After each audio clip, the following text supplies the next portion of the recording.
Hello student, मैं सच्चिदानंद सिंह आप लोगों का एसएन सिंह सर चैनल पे स्वागत करता हूँ। हम लोग अभी जो है क्लास 10th की मैथ पढ़ रहे थे। सबसे पहला जो चैप्टर था आपका, लोगों ने अभी पहला चैप्टर पढ़ा, उसका कुछ टॉपिक डिस्कस किए। तो चैप्टर का नाम था वास्तविक संख्याएँ, रियल नंबर। ठीक है, अध्याय 1 है आपका। ठीक है, पार्ट 1 मैंने बना दिया है, उसको अपलोड कर दिया है। उसको अपलोड अगर आप लोगों ने नहीं देखा है उस वीडियो को जरूर देख लीजिएगा, फिर इस पार्ट 2 को देखिएगा। ठीक है, तो पार्ट 1 में मैंने डिस्कस किया था कि जो है नंबर सिस्टम के बारे में बताया थोड़ा सा कि नंबर कौन कौन से होते हैं। ठीक है, उसके बाद मैंने बताया था आप लोगों को अंकगणित की आधारभूत प्रमेय मतलब बताया था। ठीक है, तो उससे बेस्ड कुछ क्वेश्चंस मैंने कराए थे। ठीक है, तो आज हम लोग कुछ क्वेश्चंस को मैंने लिख दिया है, प्रश्नावली 1.1 के क्वेश्चंस को लिख दिया है। ठीक है, कुछ क्वेश्चंस मैंने और लिख दिया है। ठीक है, चलिए तो आज हम लोग इस क्वेश्चंस को करेंगे। ठीक है, तो अच्छा, इसके अलावा अगर आप लोगों ने मेरे चैनल पे आप लोगों के जो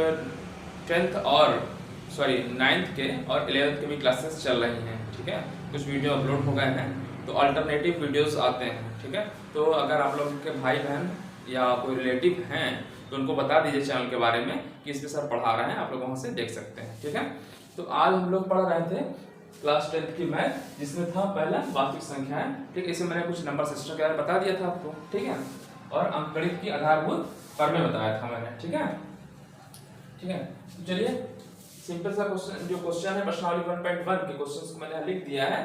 ठीक है, तो इसको देखते हैं। पहला क्वेश्चन मैं पढ़ दे रहा हूँ। ठीक है, क्वेश्चन आप लोगों को दिख रहा है ना। ठीक है, एक बार मैं चेक कर लूँ कि जो है रिकॉर्डिंग सही हो रही है। आई थिंक रिकॉर्डिंग हो रही है सही से। चलिए, क्वेश्चन ये है, निम्नलिखित संख्याओं को अभाज्य गुणनखंडों के गुणनफल के रूप में व्यक्त कीजिए। ठीक, तो आसानी से कर लें, कोई दिक्कत है नहीं। फैक्टर करना है। ठीक है, फैक्टर्स करना आपको आता ही। क्या करते हैं, 140 है, 140 ऐसे ही करते हैं ना। देखिए, अगर आपको बता दे रहा हूँ 140 है, ऐसे ही तो काटते हैं। पहले 2 से काटते हैं, 70 गया। ठीक, फिर 2 से काटे 35 आया। ठीक, फिर किससे कटेगा, 5 से कट रहा है, 5 से। ठीक, तो यही करना है सिंपल सा क्वेश्चन। ठीक है, तो इस क्वेश्चन को आप लोगों को अभाज्य गुणनफल के गुणनखंडों के गुणनफल के रूप में लिखिए। तो पहला क्वेश्चन, पहले का पहला पार्ट। ठीक है, दूसरा मार्कर ले रहे हैं, ठीक हो गया। ठीक है, तो क्वेश्चन नंबर आपका पहले का पहला पार्ट है 140। ठीक, तो 140 में क्या आ गया, 2 से आपने काटा 70 आया, फिर 2 से काटा ये आ गया। ठीक है, तो मतलब ये हो गया 2 की पावर 2 हो गया इंटू 5 इंटू 7। ठीक, ये हो गया। इसी तरीके से आप सब क्वेश्चन कर लेंगे। ठीक है, आसान सा क्वेश्चन है। 156 है, 3825 है, 5000, इसको आप स्ट्रेस कर लेंगे। ठीक है, एक आप क्वेश्चन और कर दे रहे हैं।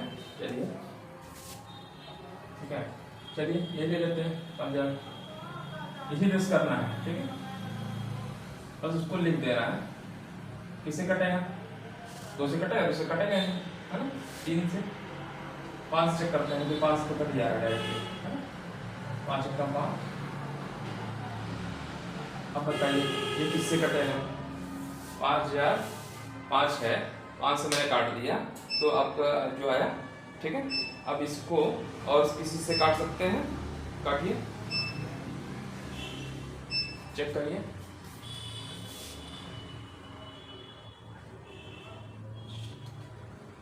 दो से कटना है, 3 से का 9, 3 से कटेगा 3 5 7 से गया। इसे चेक करते जाना है आपको। ठीक है, 7 से काट के 7 से कट जाता है। ठीक है, तो 7 एकम 7। ठीक है, कितना था, 30 हो गया, 7 चौका 28। ठीक है, 2 7 3 21। ठीक है, ठीक है, तो ये हो गया। 7 से काटा हमने, देखिए 7 एकम 7 हो गया। ठीक है, 7 एकम 7 ये बचा, ये तो 30 हो गया, तो 7 चौका 28, 2 बचा। ठीक है, और 7 21 हो गया। अब ये इससे काटिए, 143 किससे कट रहा है, 7 से कटेगा, नहीं कटेगा, 3 से कटेगा, 4 5 3 8 नहीं कटेगा, 7 8 9 9 से ऐसे आप चेक करते जाएंगे, ठीक है। कट रहा है 11, हाँ 11 से कट रहा है, ठीक है। 11 कम 11, 3 बचे 11 33, ठीक है। तो इसी तरीके से मैंने ये कौन सा क्वेश्चन किए कराया है 5 वाला, ठीक है। ऐसे ही आप कर सकते हैं, ठीक है। तो इसमें तो कुछ बहुत कोई खास चीज नहीं है, फैक्टर करके लिख देना है, ठीक है। 2 हो गया और मैं छोड़ दे रहा हूँ, आप लोग करिएगा, ठीक है। ये यूपी बोर्ड में जो किताबें चलती हैं आपकी यूपी बोर्ड की एनसीईआरटी, हाँ आप लोग पढ़ाया जाता है यूपी बोर्ड में, एनसीईआरटी पढ़ाई जाती है। एनसीईआरटी के क्वेश्चन यही क्वेश्चन हिंदी और इंग्लिश दोनों में है, ठीक है। तो जो लोग हिंदी मीडियम में पढ़ रहा है वो हिंदी में एक क्वेश्चन पढ़ रहा है, जो इंग्लिश मीडियम में एक क्वेश्चन इंग्लिश में है वो, ठीक है। चलिए तो ये हो गया। अच्छा इस तरीके से मैं और का लिख दे रहा हूँ जो थोड़ा सा कठिन है, 74 29 का आप काटिएगा, मैं डायरेक्ट आंसर लिख दे रहा हूँ, ठीक है। मैंने फैक्टर कॉपी भी कर दिया है, मैं इसको फिर फोटो कर खींच के आपको डाल भी दूंगा, ठीक है। क्योंकि और सब सेम क्वेश्चन है, इसी एक ही टाइप की क्वेश्चन है, इसको आप लोग इसी तरह से कट करना है आप लोगों को, ठीक है। मैं लिख दे रहा हूँ आंसर, ये आपका 17 29 17 29 14 19 23 करिएगा। अब ये तो आपको ही करना पड़ेगा, इस एग्जाम में आ गए हैं तो उसको कैसे करना है चेक करिएगा पहले, किससे कट रहा है ना। एक से तो चेक करते हैं नहीं, 2 से तो कटेगा नहीं, 3 से चेक करते, 3 के लिए क्या होता है जोड़ लीजिए, अगर ये जोड़ने पे जो इसका सम 3 जो आ रहा है, जो भी सम आ रहा है अगर 3 से कट जा रहा है तो 3 से कट जाएगी, ठीक है। इसलिए 9 भी देख सकते हैं, 9 में भी क्या होता है जो संख्याओं का योग है वो जो है 9 से कट जा रहा है तो वही 9 से कट जाती है, ठीक है। इस टाइप से आप लोग पढ़े होंगे, ठीक है। तो आपका नंबर सिस्टम है, इसमें आपने पढ़ा होगा कैसे मल्टीप्लिकेशन के लिए भी कैसे करते हैं, मतलब जल्दी से चेक कर सकते हैं, अदरवाइज तो ये तो आप जानते ही हैं, हाँ। तो इस टाइप से वो करना होगा, ठीक है। तो ये यही कह रहा है अभाज्य गुणनखंडों के गुणनफल के रूप में, तो अभाज्य गुणनखंड ये 2 है, अभाज्य संख्या है 5 7 है, तो अभाज्य गुणनखंडों के गुणनफल के रूप में लिखना था, ठीक है। तो इस टाइप से आपका अगला क्वेश्चन जो भी क्वेश्चन है आप करिएगा, 2 क्वेश्चन में छोड़वा दिया है, ये वाला दूसरा और तीसरा आप करिएगा इसमें, ठीक है। तो ये दूसरा क्वेश्चन देखते हैं, पूर्णांकों के निम्नलिखित युग्मों के एचसीएफ और एलसीएम ज्ञात कीजिए, एचसीएफ और एलसीएम ज्ञात कीजिए तथा इसकी जांच कीजिए कि ये 2 संख्याओं का गुणनफल बराबर एचसीएफ इनटू एलसीएम। तो 2 संख्याएं जो मैंने बताया था, एक 2 संख्याएं हैं, मैंने फॉर्मूला बताया था ना, a cross b equal to क्या होता है एचसीएफ इनटू एलसीएम, तो वही चेक करना है। वही कह रहा है कि 2 संख्याएं दिया हुआ है a और b मान लीजिए, ठीक है। एचसीएफ और एलसीएम ज्ञात करना है, एलसीएम और एचसीएफ ज्ञात कर लेंगे, ठीक है। तो कह रहा है कि a इनटू b, चेक करिए कि 2 संख्याओं का गुणनफल यानी a इनटू b बराबर एचसीएफ इनटू एलसीएम, इसकी जांच भी कीजिए। तो पहला क्वेश्चन मैं ले रहा हूं, पहला क्वेश्चन है आपका 26 और 29, ठीक है। 26 और 91, ठीक है। तो 26 का जो आप निकालते हैं, ठीक है, इसका एचसीएफ और एलसीएम निकालने में क्या करते हैं, इसको काटते हैं, ठीक है, फैक्टर करते हैं। तो 2 से काटेंगे 13 दूना 26, 2 गुणे 13 हो जाएगा, ठीक। अच्छा 91, 91 2 से कटेगा, 13 7 91, 7 से कटता है, ठीक है, 7 गुणे, ठीक है, 13 7 91, ठीक है। इससे आपका फैक्टर तो हो नहीं रहा है और 13 2 26 हो गया। तो एचसीएफ का निकालें इन दोनों संख्याओं का, एचसीएफ मैं इधर लिख दे रहा हूँ, ठीक है, नीचे थोड़ा सा इधर मैं निकाल दे रहा हूँ। अगर एचसीएफ निकालें तो एचसीएफ कितना आ जाएगा, दोनों में जो कॉमन होता है, तो कॉमन क्या है दोनों में 13, और इसके अलावा कुछ कॉमन है नहीं, कॉमन है 13 हो गया। अच्छा एलसीएम, एलसीएम बताइए क्या होगा, 13 तो ये हो ही जाएगा, 13 तो इन दोनों में है ही है, 13 तो लिख ही देंगे, ठीक है। और क्या लिखेंगे, जो इसमें संख्या बच रही है 2 बच रही है, 2 हो गया गुणे 7 हो गया, ठीक है। गुणा कर लीजिए, 13 7 91, 91 गुना 91 गुणे 2, ठीक है, 182, ठीक है। तो ये क्या हो गया आपका एचसीएफ और एलसीएम आ गया, ठीक। अब क्या कह रहा है, इस संख्या में एचसीएफ एलसीएम ज्ञात करना था तो ज्ञात हो गया, ये आपका एलसीएम हो गया, ठीक। फिर क्या कह रहा है, तथा इसकी जांच कीजिए कि 2 संख्याओं का गुणनफल। तो मान लिया कि मैं ये पहली संख्या 1 है, जब ऐसे लिख लीजिए इन दोनों गुणनफल, तो ये कह रहा है कि 26 गुणे 91 के गुणनफल बराबर होना चाहिए। चेक करिए, मतलब एचसीएफ इंटू एलसीएम, ठीक है। तो 26 गुणे 91 आप करिए, ठीक है, 91 गुणे 26, ठीक है, गुणा किया जाए तो 6 का 6 और 9 6 14, ठीक। 2 से करिए तो 2 1 कम 2 9 दूना 18, ठीक। 6 6 8 5 13, 2366, 2366 आ गया, ठीक। अच्छा, ये तो क्या हुआ, दो संख्याओं का गुणनफल आ गया। अब कह रहा है क्या कि दो संख्याओं का गुणनफल बराबर ये आना चाहिए एचसीएफ इंटू एलसीएम आना चाहिए। तो इसका एचसीएफ और एलसीएम ले लेते हैं। एचसीएफ इंटू एलसीएम बराबर चेक कर लेते हैं। एचसीएफ आपका आया है 13 और एलसीएम आया है 182, ठीक है। 13 से गुणा करें, 13 26 का 6 बचा 2 बचा, ठीक है। 13 8 104, 104 और 2 106, ठीक है, 106 यानी 10 हासिल बचा, और 13 कम 13 और 13 10 23, है ना। देखिए आ गया, देखिए यही चीज आ गई ना, ये 1 2 भी तो वही चीज आ गया। तो क्या है, दो संख्याओं का गुणनफल अर्थात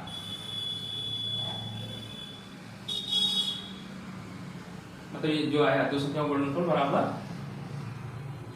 दो संख्याओं का गुणनफल बराबर एचसीएफ इंटू एलसीएम, ठीक है। ये आपको कह रहा था किसी जांच हो गया, अर्थात लिख दिया, अर्थात दो संख्याओं का गुणनफल, ठीक है, बराबर एचसीएफ इंटू एलसीएम। देखिए दो संख्याओं का गुणनफल किया तो ये आ गया 2366 और बराबर ये एचसीएफ और एलसीएम गुणा किया तो आ गया 2366 आ गया, ठीक है। तो ये चीज लिख सकते हैं, चाहे तो यहाँ इसको आपने ऊपर चेक ही कर लिया लेकिन कोई जरूरत नहीं थी ये, ठीक है, ठीक है। तो आपने ऐसे लिख दिया। चलिए इधर अगर लिखना ही चाहते हैं यहाँ पे तो लिख दीजिए, ठीक है। और आपने इधर गुणा किया तो ये 2366 आ गया और इधर भी 2366 आ गया, ठीक है। अब ये ऐसे कर दिया, ठीक है। और सुंदर लिखने के लिए लिख देते हैं, ए माना a बराबर 26, b बराबर 91, तो a into b is equal to s into l से लिख देते हैं डायरेक्ट का। तो ये आंसर हो गया, कोई बहुत बड़ी चीज नहीं थी। अब बताइए इसको नहीं कर पाएंगे 510 और 92 का, बताइए कर लेंगे ना आसानी से। 510 का फैक्टर कर लीजिएगा, ऐसे जैसे फैक्टर करते हैं, 2 से काटेगा 3 से काटेंगे ऐसे जाएगा, तो इससे एचसीएफ निकल जाएगा और एलसीएम निकल जाएगा, ठीक है। और इन दोनों का गुणा करेंगे तो वही चीज आएगा एचसीएफ इंटू एलसीएम। तो ये अपने मन से करेगा, आसान सा क्वेश्चन है, ठीक है। चलिए अब हम लोग अगला क्वेश्चन करते हैं, तीसरा क्वेश्चन, ठीक है।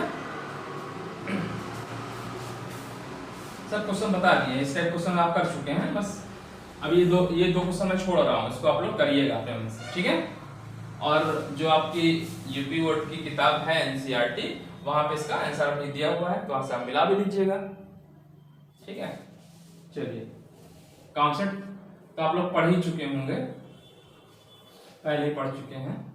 चलिए अगला क्वेश्चन क्या है, तीसरा क्वेश्चन है अभाज्य गुणनखंड विधि द्वारा निम्नलिखित पूर्णांकों के एचसीएफ और एलसीएम ज्ञात कीजिए।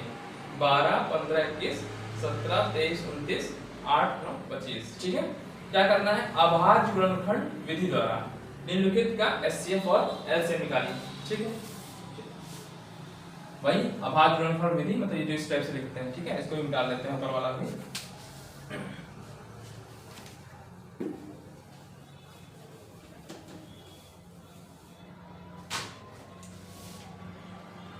हाँ तीसरे का पहला पार्ट, ठीक है। 12 15 21 है, ठीक है। तो मैं 12 का फैक्टर किया जाए, 2 से काट के पहले 2 6 12 आएगा, ठीक, 6 आएगा, फिर 6 को 2 से काट देंगे, ठीक है, तो 3 आ जाएगा, ठीक है। देखिए 2 दूना 4 12 हो गया, फैक्टर हो गया। अब 15 है, 15 2 से कटना नहीं है, फिर किससे कटेगा, 3 से कटेगा, है ना, 3 से कट रहा है, तो 3 5 15। तो मैं देखिए इधर लिख रहा हूँ 3 गुणे 5। देखिए इस तरह लिखने से क्या होता है, आपको आसानी से पता लग जाता है एचसीएफ और एलसीएम, ठीक है। इधर कुछ नहीं है तो छोड़ दीजिए, ठीक। अच्छा इसके बाद क्या है, 21 है, 21 किससे कटेगा, 21 13 3 से कट रहा है 3 तो 21, ठीक है। तो यहाँ पे 3 आ रहा है गुणे, इधर 5 छोड़ दे रहे हैं, इधर 7 आ रहा है, ठीक है तो वही चीज, ठीक है। अब देखिए एचसीएफ निकालना है, देखिए तीनों में ऐसे ये काम हो जा रहा है ना, देखिए काम हो जा रहा है, डायरेक्ट लिख सकते हैं एचसीएफ, ठीक है। तो एचसीएफ निकालना है, ये तो मैंने लगा दिया है, आप उसको मत लगाइएगा, बता रहा हूं, ठीक है। ये आपका 3 था। अगर आपने ऐसे भी लिख दिया कोई दिक्कत नहीं, जैसे बगल बगल ही लिख दिया, जैसे मैं कह रहा हूं मैंने ऐसे लिख दिया है, ठीक है। आप चाहें तो यहीं पे लिख देते हैं। तो भाई एचसीएफ निकालने के लिए क्या होता है, जो तीनों में कॉमन है, तीनों में 3 है, 3 है, तीनों में कॉमन है, तो यहाँ पे हो गया एचसीएफ आपका 3 हो गया। अगर एलसीएम की बात करें, एलसीएम, तो एलसीएम क्या होता है, जो कॉमन है उसको तो लिख ही दिया जाए, इसके अलावा जो बच रहा है उसको लिख दिया जाता है, ठीक है। एलसीएम निकालना है, एलसीएम में क्या, जो तीनों में कॉमन है, 3 तो कॉमन था ही, इसके अलावा अब यहाँ पे देखिए 2 2 2 है ना, 2 2 इसमें है नहीं, तो जो नहीं है उसको भी लिख दिया जाता है, 2 2 हो गया, ठीक, खत्म हो गया, पहली लाइन खत्म हो गई, 2 2 3 आ गया, ठीक। अच्छा तीसरे में 3 है 5, तो बच्चे यहाँ तक तो देखिए 3 आ ही चुका है, 5 बचा है, 5 लिख दिया। तीसरा देखिए, तीसरे वाले में 3 आ ही चुका है, अब 7, ये आप गुणा कर लेंगे तो एलसीएम आ जाएगा, ठीक है। गुणा कर लीजिए, ठीक है, 2 2 4, ठीक, 4 3 12, 12 5 60 और 60 6 42, 420, 420 एलसीएम आ गया 420, ठीक है। यही निकालना था, 12 15 21 का एचसीएफ आया 3 और एलसीएम आया आपका कितना, 420, ठीक है। चलिए अगला क्वेश्चन जो है आपका देख लेते हैं, क्या है, 17 23 29, ठीक है, करिएगा इसको। चलिए एक को बता रहा है, 8 9 25, चलिए इसको सेकंड वाला देख लेते हैं, 17 23 और 29, देखिए तो कुछ कठिन नहीं रहा, पहले 17 कट रहा है, 17 देखिए 17 है, कट रहा है, जो सीधे सीधे आभाज्य संख्या ही है, 23 भी आभाज्य संख्या है, कटेगी नहीं, 29 नहीं। जब ये किसी से नहीं कट रही तो एचसीएफ क्या होता है, तीनों में कुछ नहीं कॉमन है, तो 1 बचेगा, एचसीएफ कितना जाएगा, सीधे सीधे हो गया एचसीएफ इक्वल टू 1, ठीक। और एलसीएम क्या हो जाएगा, जब किसी से कट ही नहीं रहा था, इसका फैक्टर ही नहीं हो रहा था, तीनों गुणा कर देंगे वही एलसीएम हो जाएगा, ठीक है। भाई देखिए अगर आप 17 को काटते हैं तो 17 से किसी कट तो रहा नहीं है, तो 1 × 17 17 लिख सकते थे, है ना, 1 × 17, 23 को भी 1 × 17 23 लिख सकते थे, 29 को 1 × 29 लिख सकते थे, ठीक है। तो एचसीएफ 1 हो गया, तीनों में क्या है, एक ही, कुछ कॉमन ही नहीं है, तो इसलिए 1 हो जाएगा। और एलसीएम का हो जाएगा, जब कुछ कॉमन ही नहीं है, कोई फैक्टर ही नहीं हो रहा, तो इन तीनों का गुणा हो जाएगा, कितना आएगा, 17 23 और 29, ठीक है। गुणा करके लिख दीजिएगा, वो आंसर आपका आ जाएगा, ठीक है। मैंने गुणा किया हुआ है कॉपी में, तो मैं डायरेक्ट लिख दे रहा हूँ, इससे आपका टाइम बच जाए, ठीक है। तो 17 23 का जो गुणा किया मैंने, 17 23 का, तो ये आया है 11339, ठीक है। अब गुणा करके चेक कर लीजिएगा, ये आएगा, ठीक है। करने की तरीका समझ में आ रहा है ना, 17 फैक्टर तो हुआ नहीं, तो आप ऐसे देखिए, मैं दिखा दे रहा हूँ आपको, चलिए क्या था, 17 था ना, ऐसे लिखिएगा, 17 1 × 17 कट ही नहीं रहा था, ठीक है। आप लिखना चाहें तो ऐसे लिख सकते हैं, ठीक है। 23 है, 1 × 23, ठीक। और क्या था, 29 था, 29 को 1 × 29। अब तीनों में क्या कॉमन है, एक ही कॉमन ही था, हाँ, ये फैक्टर नहीं है, जनरली 1 नहीं लिखा जाता है, जैसे आप लिखेंगे 1 × 17, तो किसी कट नहीं रहा है, सिर्फ 1 से कट रहा है, खुद से कट रहा है ना। तो ऐसी संख्याएं आभाज्य संख्या होती हैं। आभाज्य संख्या क्या होती हैं, ऐसी संख्याएं जो खुद से, मतलब 1 से कटती हैं या खुद से कटती हैं, उनको आभाज्य संख्या बोलते हैं, ठीक। और भाज्य संख्या किसी जो कट जाए, भाज्य मतलब, देखिए अभाज्य मतलब किसी से कटे ना, किसी से ना कटे, मतलब 2 ही फैक्टर होगा, या तो खुद या 1, उसके 2 फैक्टर हुए 1 और वह संख्या खुद, ठीक, उसे बोलते हैं आभाज्य संख्या, 2 फैक्टर होते हैं, ठीक। और भाज्य संख्या, भाज्य मतलब जो कट जाए, तो कट जाए तो इसका मतलब है कि किसी ने किसी से कट रही होगी ना, जैसे मैं 10 कहा, तो मैंने 10 कहा, तो 10 को अगर आप काटें, ठीक है। 10 किससे कटेगा? 2 से कट रहा है, 5 से कट रहा है, 2 तो यही हो ही गया। इसके अलावा किससे कटेगा? 1 से कट रहा है और 10 से कट रहा है, 4 फैक्टर हो गया ना यहाँ पे। तो जो भाज्य संख्याएं होती हैं वो उसमें क्या होते हैं? 2 से ज्यादा फैक्टर होते हैं, 2 से ज्यादा गुणनखंड होते हैं। कौन कौन से गुणनखंड होगा? 1, 2, 1 और 10 तो हो ही गया, इसके बाद 2 और 5 से कट रहा है, तो क्या हो गए? भाज्य संख्या हो गई। ठीक है, तो मैंने ये वाला क्वेश्चन करा दिया है। ठीक है, कौन सा क्वेश्चन? ये वाला। ठीक है, ये आप कर लेंगे, करिएगा ऐसे। ठीक है, अगला क्वेश्चन देख लेते हैं। आसान सा क्वेश्चन है, ये बता ही चुका हूं आपको। एचसीएफ दिया है, एलसीएम दिया है, क्या नहीं? अच्छा, एचसीएफ दिया है और एलसीएम निकालना है, और 2 संख्याएं दिया हुआ है, a × b। ठीक है, चौथा है, अगर देखा क्या है, मान लिया a है, a बराबर कितना दिया है? 306। ठीक, देखिए ये a मान लीजिए, b मान लीजिए, ये b मान लिया 659। आप जानते हैं, क्या जानते हैं? a × b इक्वल टू इसका एचसीएफ किसका? a, b। ठीक है, और गुणे एलसीएम कितना हो गया? a, b, यही तो है। ठीक, अब a और b दिया हुआ है आपका, क्या दिया? 306 दिया। ठीक, ये क्या है? 659 बराबर एचसीएफ लिखा हुआ है, ऐसे लिख सकते हैं। देखिए एचसीएफ क्वेश्चन, वही पूरा क्वेश्चन डाल दे रहे हैं आपको, 306 659। ठीक, और गुणे एलसीएम,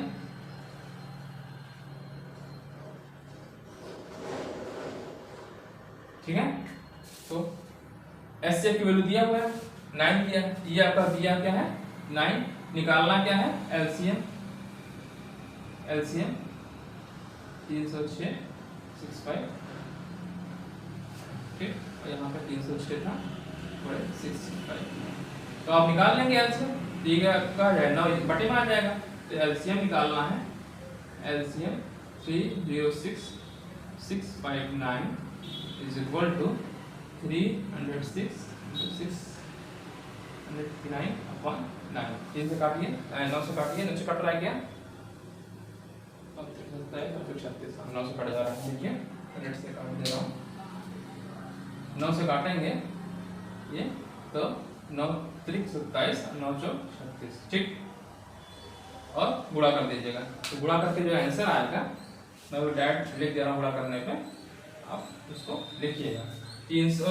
तो इसका जो एलसीएम आ रहा है गुणा करने पे, कौन सा? चौथा क्वेश्चन है। ठीक है, तो जो इसका आंसर आ रहा है 2200, मैं डायरेक्ट लिख रहा हूँ, किस आपको टाइम लग जाए। ठीक है, 338 गुणा करेंगे आ जाएगा। ठीक है, चलिए, तो ये कौन सा क्वेश्चन था? ये चौथा हो गया। ठीक है, अच्छा, तो सिंपल सा क्वेश्चन था, हो गया। अच्छा, क्या कह रहा है? छठा क्वेश्चन देखिए, छठा क्वेश्चन को जरा इसको मिटा देते हैं, रफ कर दिया जाए। क्वेश्चन आसान है, कोई कठिन नहीं, सिंपल चीज, कठिन नहीं है कि जो आप लोग ना कर सकें। हाँ, क्वेश्चन सब आसान है, बेसिक में चैप्टर, कठिन वाले चैप्टर बाद में शुरू होंगे। क्या कह रहा है? अच्छा, पांचवा क्वेश्चन मैंने नहीं लिखा है, अभी इसको मैं अगले पेज पे लिख दूंगा, तो बड़ा क्वेश्चन है। ठीक है, छठा क्वेश्चन है, व्याख्या कीजिए कि 7 × 11 × 13 + 13 और 7 × 6 × 5 × 4 × 3 × 1 2 × 1 + 5 भाज्य संख्याएं। तो भाज्य संख्या मैंने बताया कि भाज्य संख्याएं क्या होती है, मैंने बताया आपको। देखिए मैं क्वेश्चन लिख दे रहा हूँ छठे का, इसमें 2 पार्ट हो रहा है, मैं पहला पार्ट ले रहा हूँ। ठीक है, पहला पार्ट, इसमें 2 पार्ट हो जा रहा है। ठीक है, 7 × 11 × 13 + 13 और एक संख्या है। ठीक है, तो पहला वाला मैं कर दे रहा हूँ। क्या कह रहा है कि व्याख्या करना है, मतलब बताना है, व्याख्या करना है, तो उसको डिस्क्राइब करिए, इसको बताइए क्यों, है ना, क्यों ये संख्या भाज्य संख्या है। तो मैंने बताया आपको कि अभाज्य संख्याएं जो होती हैं उसके सिर्फ 2 ही फैक्टर होते हैं, या तो 1 या तो खुद, मतलब इसी से वो संख्या कटती है, इसके अलावा इससे नहीं कटती है। भाज्य संख्या किसे कहते हैं? भाज्य। ठीक है, तो भाज्य संख्या ऐसी संख्या होती हैं जो कि उसको 2 से ज्यादा फैक्टर होते हैं, यानी 2 से ज्यादा क्या होते हैं, गुणनखंड होते हैं। तो मतलब 1 से भी कट जाएगा, जो संख्या खुद है उससे कटेगी, इसके अलावा किसी और से भी कट जाती है, तो उनको बोलेंगे भाज्य संख्याएं। ठीक है, ये होता है।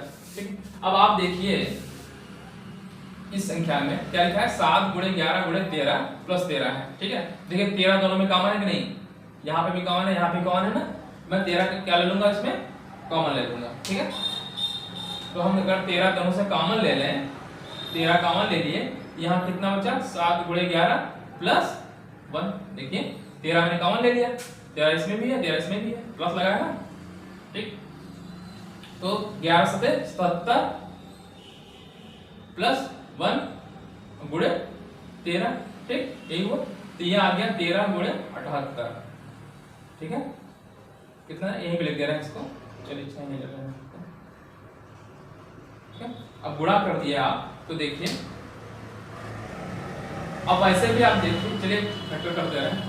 देखिए ये संख्या थी, ये क्या भाज्य संख्या का नहीं, 2 फैक्टर तो वैसे ही हो गए, पहली बार 13 और 78 2 हो गए, जबकि एक ही मैंने कहा कि ऐसी संख्या जो अभाज्य संख्या क्या होती है, 2 से, जैसे मैं आपसे कहूँ कि 13 अभाज्य कि अभाज्य, तो ये 13 भाज्य है कि अभाज्य है, अभाज्य है। क्यों, क्योंकि ये सिर्फ 1 से कटेगी या 13 से कटेगी, इसके अलावा किसी से कटेगी नहीं। अब आप बताइए इसका जो गुणा करेंगे 1378 13 × 78, तो कुछ ना कुछ वैल्यू आएगी ना, तो इसका मतलब कि 2 फैक्टर तो वैसे ही हो गए, 2 फैक्टर तो ऑलरेडी है ना। चलिए मैं लिख दे रहा हूँ इसको, 13 और 78 आप गुणा काट के गुणा करें पूरा, तो आएगा 13 8, या फैक्टर में लिख दें, चाहे तो फैक्टर में कर सकते हैं। ठीक है, 78 है। ठीक है, आप 2 से काटिए, कितने 2 × 6 2 9 18 है ना, ये आएगा। अब देखिए 2 से कटेगा नहीं, 3 से काटेंगे, क्या आएगा 13 आ गया, 13 × 39। ठीक है, इसका मतलब हुआ, देखिए इसको हम ऐसा लिख सकते हैं, जो संख्या की इसकी वैल्यू आई है, वैल्यू भी हम निकाल ले रहे हैं या इसका ये भी निकाल ले रहे हैं। ठीक है, 13 × 78 अगर आप करें, ठीक है 13 × 78 करें तो कितना आएगा, 13 8 104, 4 आ गया, बचा 10, 93 91 और 10। ठीक है, ये 91 आ गया और 10 आ गया। ठीक है, तो ये आपका 1 आ गया, 101 आ गया। ठीक है, मतलब कहने का मतलब 13 × 78 करें, 13 8 104 आ गया, 10 बचा, तो इसलिए 91 104, तो ये आ गया। ठीक है, इसका मतलब है कि जो संख्या ये थी, इसका आपने ये आंसर आया ना 104। अब इसी को आप चाहें तो आप ऐसे तो लिख सकते हैं, देखिए जो फैक्टर किया है आपने 78 का फैक्टर किया, 2 × 3 × 13 आया, और 13 पहले से था, इसका मतलब हुआ 2 × 3 × 13 का स्क्वायर 2 बार आया। ठीक, अब बताइए हमने ये गुणा किया है, इसकी वैल्यू आ गई कितनी, ये आई ना, कितना है, और इसी को मैंने फैक्टर करके लिख दिया। ठीक, अब बताइए 1014 जो लिखा हुआ है 1014, ये बताइए आपका क्या है, भाज्य संख्या के अभाज्य, अभाज्य क्यों, क्योंकि देखिए इसका फैक्टर है हो गया, क्या क्या फैक्टर है, 2 है 3 है 13 हो गया, 3 फैक्टर ऐसे ही हो गए, इसके अलावा एक और ये खुद संख्या 5 हो गई ना, कि होनी कितनी चाहिए थी, सिर्फ 2 है ना। ठीक है, इसलिए क्या है, ये भाज्य संख्या है। ठीक है, इसको भाषा में कैसे लिखेंगे, तो व्याख्या करना है तो आप लिखेंगे, इसको ऐसे दिखा देंगे, 7 × 11 × 13 है प्लस 13 है, तो 13 आपने कॉमन ले लिया। ठीक है, तो कितना आ गया 77। ठीक है, +1। ठीक है, +1, तो 13 कितना आ गया 78 आ गया, 78 गुणा करेंगे तो इतना आ गया, और इतना ही को आपने लिख दिया ऐसे, है ना, इसका फैक्टर करके लिख भी दिया आपने, चाहे तो आपको यहीं डायरेक्ट ऐसे लिख सकते थे यहाँ पे, जैसे इसकी वैल्यू आपने गुणा कर दिया तो इतना आ गया। ठीक है, इतना बराबर क्या लिख सकते हैं, इसको फैक्टर करके 2 × 3 × 13 × 13, हाँ, तो यहाँ पे लिखेंगे चूंकि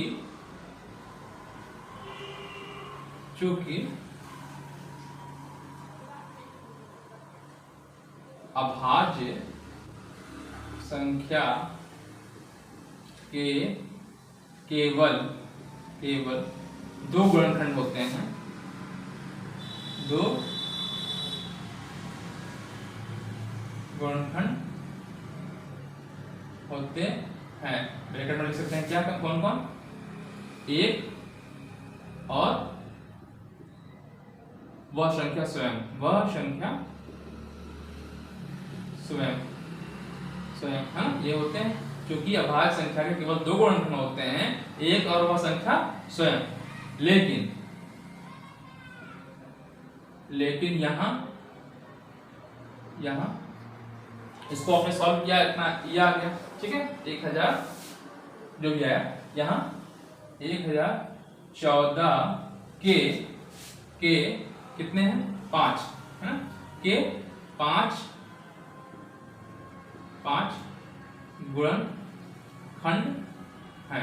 गुणनखंड है, क्या है 2 3 13 1 और वो संख्या क्या है 1 14। अतः यह संख्या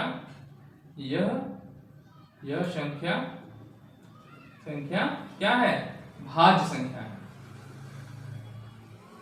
भाज्य संख्या है, ठीक है। देखिए व्याख्या कर दिया मैंने, क्या कैसे किया, व्याख्या कीजिए कि इतना प्लस मतलब एक दूसरा संख्या ये भी है तो सेम है, एक मैंने कर दिया, दूसरा आप ऐसे ही करेंगे आप, ठीक है। भाज्य संख्या क्यों है मैंने बता दिया आपको, 7 गुणे 11 गुणे 13, ठीक है, प्लस 13 बराबर आपने किया, 13 दोनों में कॉमन है, देखिए 13 इसमें कॉमन है तो 13 आप ऐसे ही चेक कर सकते हैं, इसमें 13 कॉमन हो गया, इसका वैल्यू है 13 गुणे 78 आ गया, तो 2 तो वैसे ही हो गया ना, इसका तो 2 तो वैसे ही हो गया, तो चाहे आपसे ना मिले तब भी काम चल जाता, ठीक है। तो मैंने कर भी दिया है, 13 गुणे 78 क्या, तो कितना आ गया 1014 आ गया, 1014 आ गया, तो इसको हम क्या लिख सकते हैं, देखिए 13 यहाँ पे था, 78 को काट दिया, 2 3 13 आ गया, है ना, तो 2 गुणे 3 और 13 पहले था, एक यहाँ लग गया, 13 का स्क्वायर लिख दिया, ठीक है।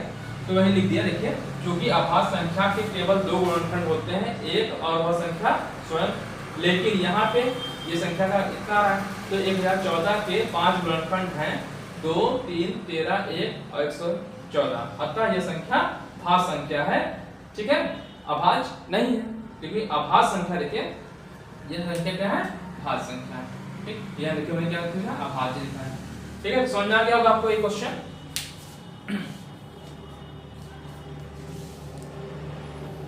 तो इस टाइप से आपको एक क्वेश्चन करना है। अब देखिए नेक्स्ट क्वेश्चन क्या है, देखिए 7 गुणे 6 गुणे 5 गुणे 4 3 2 1, सेम ऐसे ही आपको करना है, सेकंड पार्ट है इसमें ऐसे ही करना है। क्या कर देना है, इसमें 5 कॉमन है, देखिए यहाँ पे 5 कॉमन है, तो 5 कॉमन ले लेंगे इसमें से, तो जो भी गुणा करने पे आएगा उसको ऐसे करके लिख दीजिएगा, और फिर यही चीज भाषा में ऐसे लिखना है, चूंकि बिंदी लिखना पड़ेगा, चूंकि नहीं बोलते, चूंकि, है ना। अभाज्य संख्या के केवल 2 गुणनखंड होते हैं, एक और संख्या स्वयं, ठीक है, ऐसे ही आपको सेम लिखना है। चलिए अगला क्वेश्चन देख लेते हैं। यहाँ पे मैंने जो पांचवा क्वेश्चन तो मैंने अभी नहीं लिखा है, छठा भी यह क्वेश्चन, किसी खेल के मैदान के चारों ओर एक वृत्ताकार पाथ है, मतलब कोई खेल का मैदान जनरली गोल होता है ऐसा, ठीक। तो कह रहा है कि इसके चारों ओर, खेल के मैदान के ओर चारों ओर वृत्ताकार पाथ, ऐसा मतलब गोल है, बराबर से होगा ऐसा वृत्ताकार पाथ, ठीक, बना दिया। वृत्ताकार पथ है, इस मैदान का एक चक्कर लगाने में सोनिया कोई है, ठीक है, इसको 18 मिनट लगते हैं, जबकि इसी मैदान का एक चक्कर लगाने में रवि को 12 मिनट लगता है, ठीक है, ऐसे समझिए। चलिए 2 लोग हैं और ये वृत्ताकार पथ पे दौड़ रहे हैं, ठीक। एक यहाँ से चलना शुरू किया, मान लीजिए कोई ए है, इस पर्सन का नाम क्या है, सोनिया। सोनिया को यहाँ से चली और यहाँ से यहाँ तक पहुंचने में इसको 18 मिनट लग रहा है। सोनिया जो है को 18 मिनट लग रहा है, कहाँ से, इस पॉइंट से चल के और इस पॉइंट पे पहुंचने पे, ठीक है। अच्छा, जबकि इसी मैदान का एक चक्कर लगाने में रवि है, उसको 12 मिनट लग रहा है। रवि को कितना लग रहा है, तेज दौड़ता होगा तो 12 मिनट लग रहा है, इसको कितना लग रहा है 12 मिनट।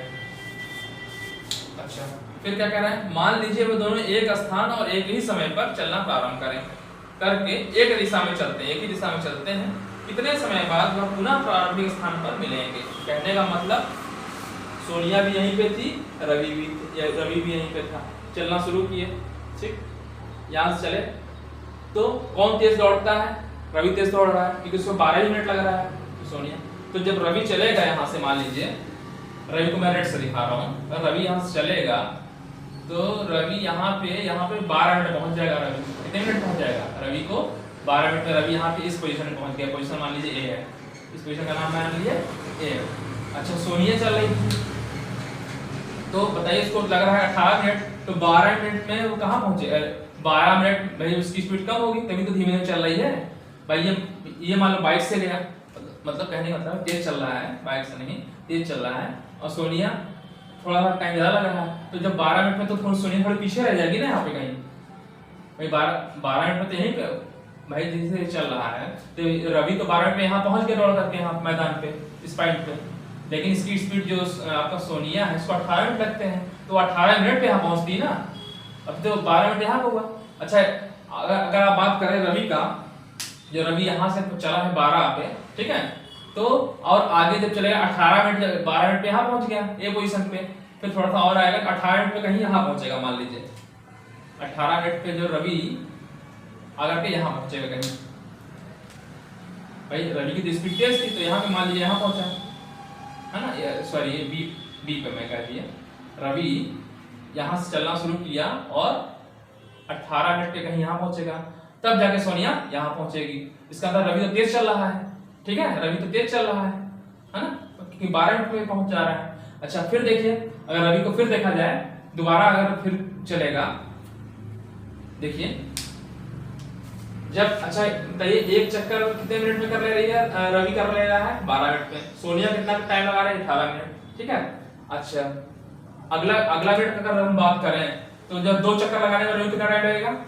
अगर 2 चक्कर लगाए रवि 2 चक्कर लगाए, यहाँ से यहाँ पे गया, यहाँ से यहाँ, तो उसको 24 मिनट लगना चाहिए। रवि को दूसरे चक्कर, ये पहले चक्कर की बात हो रही है, पहला चक्कर, ठीक है, अगर ठीक है पहले चक्कर में इसको 18 मिनट लग रहा है, इसको 12 मिनट लग रहा है, ठीक है।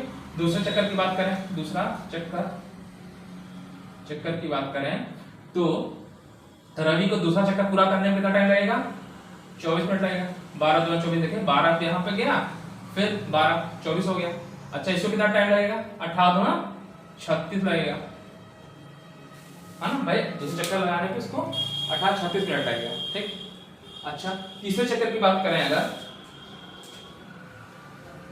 ठीक है, तीसरे चक्कर की बात करें, तीसरा चक्कर अगर भाई 24 मिनट में पहुंच गया, कहां पे? इसी पोजीशन पे रवि, ठीक भाई। यहां से 12 मिनट में यहां पहुंच गया, फिर 12 अगला 12 मिनट 24 मिनट फिर यहां पहुंच गया, फिर अगला 24 मिनट जोड़ लें 36 मिनट पे, ठीक है। तो अगला 36 मिनट होगा, 36 मिनट पे रवि क्या कर जाएगा कि 3 चक्कर पूरा कर लेगा तीसरे चक्कर पे, तीसरा चक्कर पे, ठीक है।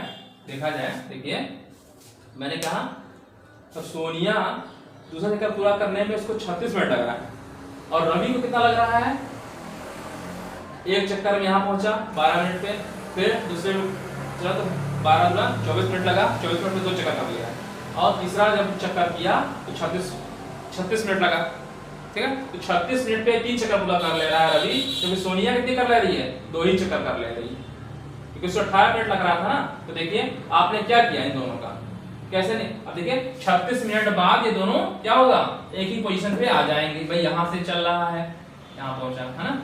आप ऐसे समझिए, देखिए ऐसे देखिए फिगर 50 में समझा रहा हूं, सीधे सीधे आप एलसीएम लिए हैं, देखिए कैसे निकालना है मैं आपको ही समझाना चाह रहा हूं। देखिए यहां से चला है रवि, ठीक है, ए कोई पॉइंट, ठीक है, यहां से रवि चला तो रवि की स्पीड है तेज, ठीक है। तो अगर हम 12 मिनट की बात करें तो रवि तो यहाँ पे आ जाएगा 12 मिनट में, रवि यहाँ पे पहुंच गया। रवि जो है 12 मिनट में, यहाँ से 12 मिनट की बात करें, अगर 12 मिनट की बात करें तो रवि यहाँ पे पहुंच गया ए पोजीशन पे, लेकिन इसकी स्पीड है सोनिया की कम, क्योंकि 18 मिनट पहुंचती तो ये क्या करेगी कि कुछ कमी से 12 मिनट में जो रवि यहाँ पहुंच रहा है तो उस टाइम सोनिया कहीं पहुंचेगी, कहीं यहाँ पहुंचेगी, कहीं मान लीजिए यही कहीं होगी, वैसे यहाँ नहीं आएगी, यहाँ पे आएगी, इसके पोजीशन पे आएगी, ठीक है। तो 12 मिनट में रवि यहाँ पहुंच गया 12 मिनट में, और ये सोनिया 12 मिनट में कहाँ पहुंची? यहाँ पे, ठीक, ठीक है। अब अगला रवि फिर अगर 12 मिनट आगे चले रवि तो फिर 12 मिनट पे फिर 12 2 24 मिनट पे रवि यहाँ फिर पहुंच जाएगा, ठीक है। और सोनिया कितने कहाँ पहुंचेगी? 12 18 तेल लगभग ये लोग सोनिया यहाँ पहुंचेगी। जब ये रवि यहाँ तक पहुंच जाए 2 चक्कर, तो सोनिया पहुंच रही है लगभग यहाँ पे। अगला जब 3 चक्कर आएगा, तीसरा वाला चक्कर, 12, ठीक है। तो रवि 12 12 24 12 36 मिनट पे यहाँ पहुंच जाएगा, 3 चक्कर हो जाएगा उसका। तब जाकर सोनिया 2 चक्कर कर पाएगी, क्योंकि 18 मिनट पे यहाँ पहुंचती, फिर 18 मिनट पे यहाँ पहुंच रही 36, ठीक है। तो क्या कर दिया आपने इन दोनों क्वेश्चन में, क्या कर दिया आपने, एलसीएम ले लिया। एलसीएम देखें, एलसीएम ले रहा है, देखिए कैसे 18 और 12 का एलसीएम अगर आप लेंगे तो 36 आएगा। देखिए 36 आ रहा है, तो 36 मिनट पे दोनों सेम आ जा रहा है, ठीक है। तो इस टाइप के क्वेश्चन जब भी निकाले जाते हैं, कोई खेल का मैदान है, चारों ओर वृत्ताकार पथ है, ठीक है, सोनिया को 18 मिनट लग रहा है और रवि को 12 मिनट लग रहा है, तो एक ही समय पे चले वो, तो किस टाइम के बाद वो दोनों एक दूसरे पे मिलेंगे, तो इन दोनों क्वेश्चन में क्या निकाला जाता है, एलसीएम निकाला जाता है, ठीक है। तो क्या करेंगे आप, कैसे लिखेंगे, भाषा कैसे लिखेंगे, दोनों यानी रवि और ये दोनों, ठीक है, दोनों एलसीएम, किसका एलसीएम 18 और रवि कितना है 12, ठीक है। एलसीएम इतने समय बाद जो एलसीएम आएगा, समय बाद एक दूसरे से मिलेंगे, एक दूसरे से मिलेंगे, ठीक है। तो आप निकाल लीजिए इसके एलसीएम। तो कैसे निकालते हैं, 18 का फैक्टर आप करते हैं तो कितना आएगा, 2 गुणे 3 गुणे 3, 3 त्रिक का 9 दूना 18, ठीक है। और क्या है इसका 12 है, 12 2, ठीक है, 2 और गुणे 2 दूना 4 3 12, इसको ऐसे लिख सकते हैं आप, 2 की पावर 1 गुणे 3 की पावर 2, ठीक है। यहाँ पे क्या हो गया, 2 2 दूना 4, 2 की घात 2 गुणे 3 की घात 2। एलसीएम करना है, तो एलसीएम में मैंने आपको क्या बताया है, एलसीएम कैसे निकालते हैं, एलसीएम एचसीएफ अगर निकालना था तो दोनों में देखिए क्या कॉमन है, 2 की घात 1 और यहाँ पे 2 घात 2 है, तो यहाँ 1 हो जाता है, 2 हो जाता है, ठीक है। अगर एचसीएफ निकालते 2 आया था गुणे 3 आता है, यहाँ पे देखिए 3 की घात 1 है, यहाँ 3 की घात 2 है, सबसे लोएस्ट घात ली जाती है, 2 घात 1 हो जाता है, यहाँ पे 3 रहता है, ठीक है। एलसीएम निकालना है तो मैक्सिमम घात लिया जाएगा, तो देखिए इसके सब इन दोनों में 2 कॉमन है, इसकी मैक्सिमम घात कितनी है, 2 की पावर 2 हो गया, ठीक है। और 3 देखिए इसमें भी है, इसमें भी है, लेकिन 3 की घात 2 है, यहाँ 3 की घात 1 है, 3 की घात 2 लेना पड़ेगा, यहाँ पे मैक्सिमम वाली घात लेते हैं, ज्यादा वाली, ठीक है। तो ये आपका क्या एलसीएम निकल जाएगा, कितना आएगा 4 और 3 और 9 चौक 36, ये आ गया आपका 4, मैं लिख दे रहा हूँ 4 और 9 36, ठीक है। इस टाइप का क्वेश्चन जब भी आपको कहेगा मैदान वाला क्वेश्चन कि एक ही समय चले, अब यहाँ 2 लोगों का कहा है, 3 लोग कहता है, 4 लोग कह देता, 4 लोग एक ही पाथ पे चल रहे हैं, ठीक है, और एक साथ चलना शुरू करते हैं और सबका टाइमिंग देता इतना इतना इतना, कितने समय बाद एक समय पे मिलेंगे, तो क्या निकालना होता है, इसका एलसीएम निकालना होता है, ठीक है। अच्छा, इसी एक क्वेश्चन और आता है कंपटीशन वगैरह में, कहता है कि एक कोई स्कूल है, स्कूल में एक घंटी बस, मतलब ऐसे टाइप घंटी वाला है कि 3-4 घंटियां हैं, एक जो घंटी बजती है, इससे कह दे एक घंटी 18 मिनट बजती है, दूसरी घंटी 12 मिनट बजती है, ठीक है। कितने समय बाद दोनों घंटियां एक साथ बजेंगी, तो बस क्या निकालना है, इसका एलसीएम निकालना है। क्वेश्चन ऐसे बना के आता है, ठीक है। घंटी वाला क्वेश्चन कई बार आया हुआ एग्जाम में, ठीक है। आप उसका क्वेश्चन आपके इसमें नहीं दिया हुआ है, एक क्वेश्चन में बना के लिख दूंगा इस पे, ठीक है। तो आपको समझ में आ गया होगा कि जो भी वृत्ताकार पथ पे ऐसे वाला क्वेश्चन बनता है तो सीधे सीधे इसका क्या निकालना होता है, एलसीएम निकालना होता है, ठीक है।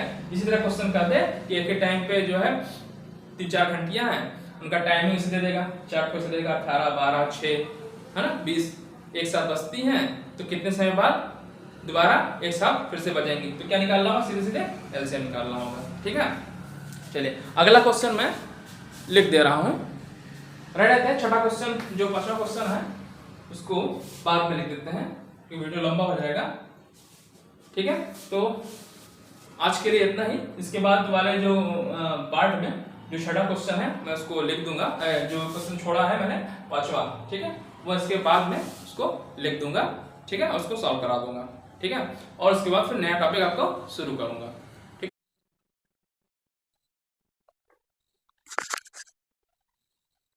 हाँ, तो मैंने 5वां क्वेश्चन जो है यहाँ पे मैंने लिख दिया है, जांच 5वां क्वेश्चन जो प्रश्नावली 1.1 का क्वेश्चन था, 5वां क्वेश्चन मैंने लास्ट क्वेश्चन है, तो मैंने यहाँ पे लिख दिया, इसको देख लेते हैं। जांच कीजिए क्या कि किसी प्राकृतिक संख्या n के लिए 6 की पावर n अंक 0 पर समाप्त हो सकती है। कहने का मतलब ये है, इस क्वेश्चन में मैं बताया भी था आपको, तो आपको इस टाइप के क्वेश्चन बताया था, 4 की पावर n बताया था, है ना, 4 की पावर n। तो ये क्या है क्वेश्चन, जांच कीजिए कि क्या किसी प्राकृतिक संख्या n के लिए संख्या 6 की पावर n अंक 0 पर समाप्त हो सकती है। कहने का मतलब ये है कि आप 6 की घात 1 कर रहे हैं, 6 आ रहा है ना, 6 की घात 2 करें 36 आ जाएगा, 6 की घात 3 कर रहे हैं तो 300 जो भी आएगा, 6 के गुणे 6 करेंगे, 6 का 36 का 6, 3 और 36 का 18, 3 2 16, है ना, ठीक है, 6 का 36 का 6, 3 का 36 का 18, 21, ठीक, ऐसे करते रहते हैं। तो क्या ऐसा ऐसा पॉसिबल है कि इसके अंत में जो है गुणा करने पे 0 आ जाए, क्या ऐसा पॉसिबल है? ये कह रहा है जांच कीजिए कि क्या किसी प्राकृतिक संख्या n के लिए, n की वैल्यू कुछ भी ले, पावर जो लिखा हुआ है 6 की पावर n लिखा हुआ है, तो n जो पावर है इस पे हम n की पावर कुछ भी ऐसा लिख सकते हैं जिससे कि जो गुणा करें लास्ट में 0 आ जाए, तो हो ही नहीं सकता। देखिए आप देखिए 6 का जब भी गुणा करेंगे, 6 का 6 में गुणा करेंगे, 6 लास्ट में 6 ही आ रहा है ना, 6 गुणे 6 करेंगे लास्ट में 6 ही आ रहा है, 0 तो आएगा ही नहीं, पहली बात, है ना। लेकिन ये सिद्ध करना है, जांच करना है, ठीक है। तो कैसे करते हैं क्वेश्चन को, मैंने आपको बताया था कि लास्ट में 0 तभी आता है जब जब वह संख्या, जैसे मैंने आपसे कहा कि मान लीजिए 250 है, 250 है, तो ये संख्या जब लास्ट में 0 आ रहा है इसका मतलब कि 10 से विभाजित होगी, तो 10 से विभाजित अगर हो रही है संख्या, इसका मतलब कि 2 और 5 उसमें होंगे, तभी तो भाई 2 गुणे 5 करेंगे तभी 10 आएगा, 0 आएगा, कम से कम 2 गुणे 5 का फैक्टर उसमें होगा, 2 और 5 होगा, ठीक। वही चीज मैंने लिख दिया, यदि कोई संख्या अंक 0 पर समाप्त हो रही है, लास्ट में अगर 0 आ रहा है, समाप्त हो रही है, हो सकती है, तो वह 10 से विभाजित होगी। दूसरे शब्दों में कहें तो 2 और 5 से विभाजित होती है, क्योंकि 10 स्क्वायर क्या होता है 2 गुणे 5, ठीक।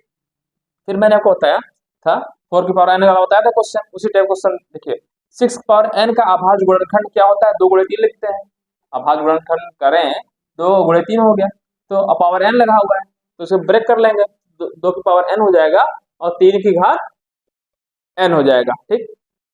अच्छा बताइए, अब इसमें कहीं 5 दिख रहा है, नहीं दिख रहा है, वही चीज लिख दिया, क्योंकि 6 की पावर n के अभाज्य गुणनखंड में 5 नहीं है, इसलिए 6 की पावर n 5 से विभाजित नहीं होगी, इसलिए संख्या 5 से विभाजित नहीं होगी, ठीक है।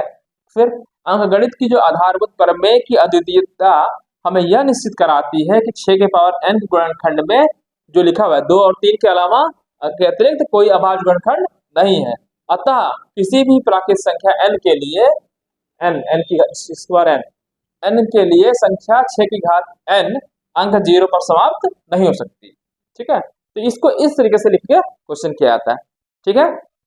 कैसे करना है लिखना है फिर से देख लीजिए, यदि कोई संख्या अंक 0 पर समाप्त हो सकती है तो 10 से विभाजित होगी, लिखेंगे, या दूसरे शब्दों में 2 और 5 से विभाजित होती है, क्योंकि 10 बराबर 2 गुणे 5। आपने 6 की पावर n लिखा है, तो 6 की पावर n का अपार्ट गुणनखंड अगर लिखेंगे तो 2 गुणे 3 लिखते हैं, पावर n हो गया, तो 2 की पावर n गुणे 3 की पावर n हो जाएगा, यही होगा ना।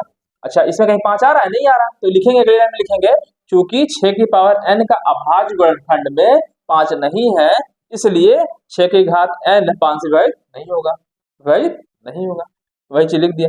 फिर अंकगणित की जो आधारभूत प्रमेय है, अंकगणित की आधारभूत प्रमेय जो है आपका कि अद्वितीयता यानी यूनिकनेस हमें यह निश्चित कराती है कि 6 के पावर n के गुणनखंड में 2 और 3 के अतिरिक्त कोई अभाज्य गुणनखंड नहीं है, मतलब यहाँ 2 3 आया तो 2 और 3 के अलावा और कुछ नहीं आएगा, 2 और 3 के अतिरिक्त कोई अभाज्य गुणनखंड नहीं है, अतः किसी भी प्राकृतिक संख्या n के लिए मतलब जो 6 की घात n लिखा है वो इस n की बात कर रहा है, अतः किसी भी प्राकृतिक संख्या n के लिए संख्या 6 की घात n अंक 0 पर समाप्त नहीं हो सकती, ठीक है।